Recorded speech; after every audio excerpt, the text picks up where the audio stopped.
ఇతరుల దేవుడు మన మధ్యలో ఉన్నాడు. ప్రవక్తలు ఆరాధించిన దేవుడు మన మధ్యలో ఉన్నాడు. బలిపీఠముగా మన మధ్య ఉన్నాడు. ఇదిగో మన మధ్య సిలువను మోయించున్నాడు. సిలువను మోయించున్నాడు. ఆయన కన్నీళ్లు చూడు.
మనుషులకు భయపడదు.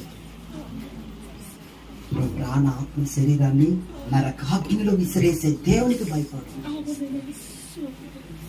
మనుషుల మాటకు బెదిరిపోతున్నావేమో ఒక పిల్లిలాగా.